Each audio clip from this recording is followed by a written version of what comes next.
Have you ever really stopped to think about how a single word can hold the key to a massive argument about life, death, and everything that comes after? Well, today we're going to explore this powerful verse from the Quran, Surah Ar-Ra'd. It's fascinating because it uses the very idea of wonder to make a really compelling case for resurrection.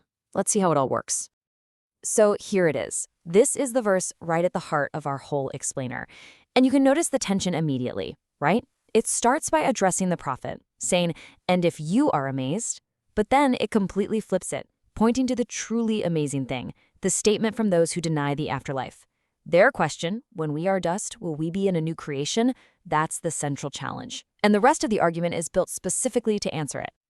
Okay, so to really get a handle on the Quran's response, we're going to break it down into 5 steps.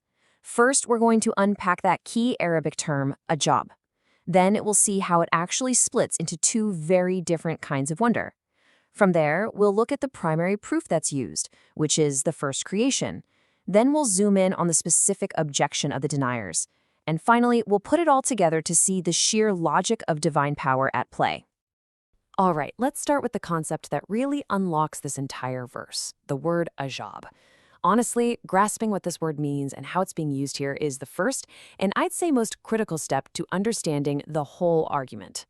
So, Ajib is the pivot point. It means wonder, amazement, astonishment. But here's the clever part. The verse uses this one word to describe 2 totally opposing states of mind. One is the kind of wonder you feel from genuine awe at creation. The other is a so-called wonder that's really just a mask for denial.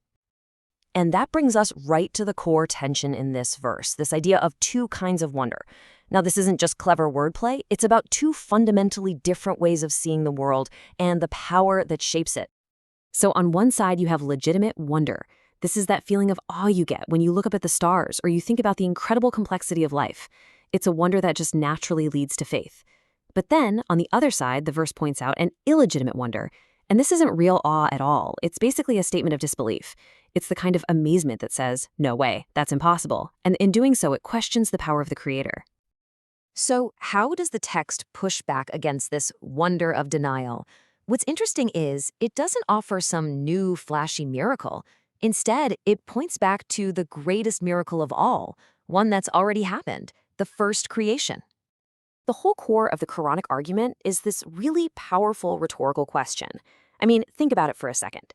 If a being has the power to bring existence out of absolute nothingness, does it make any logical sense at all to doubt that same being's ability to just repeat the process with materials that are already there? The argument being made here is that the true Ajib, the real thing to be amazed by, isn't the resurrection at all. It's the original creation. The act of bringing conscious living beings from just inanimate matter is presented as a way more astounding feat than simply putting it all back together from its existing parts. And this logic is laid out so brilliantly right here. This verse from Surah Ar-Ra'd makes the argument completely explicit. It establishes a crystal clear principle.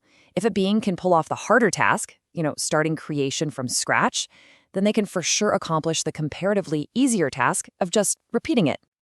Okay, so let's look a little closer at the specific objection that the deniers are raising. It's not just some vague doubt. It's a very physical, very tangible question, and it's focused on the process of our own decay. Here we can see the source text for the objection itself. When we are dust, that's the whole crux of their disbelief. They're looking at the finality of decomposition, this idea of returning to simple earth, and they just find the idea of being put back together from that state to be unbelievable. Now, the key insight here is that this question isn't seen as a sincere request for information. No, it's interpreted as a rhetorical way of saying that's impossible. And it comes from a failure to just look at the evidence of the first creation, and apply that same logic to the power of God. And this brings us to the final piece of the puzzle. This is where the entire argument gets resolved and laid out as a clear, logical proof. The Quran just repeatedly confronts this doubt head-on. This verse from Surah Al-Hajj directly addresses the whole from dust problem by reminding the audience of the process of their own creation. It's basically saying, you're worried about being remade from dust, but you were made from dust in the first place. So let's just boil this entire argument down into a simple 3-step proof. First, the premise we have to accept. God created us from dust when we were nothing. Second, the crucial observation that this first act, creating from nothing, is obviously the greater, more complex thing to do. So from those 2 points, the conclusion's kind of inescapable. Recreating us from that same dust isn't just possible, it's a comparatively lesser demonstration of a power that's already been proven. And that leaves us with this final, really powerful question. The entire analysis funnels down to this one challenge. If you accept the wonder of our origin from simple matter, what logical ground is there even to stand on to deny our return? It's a question that's designed not just to give an answer, but to completely reframe the whole debate from one of possibility to one of simple, logical consistency.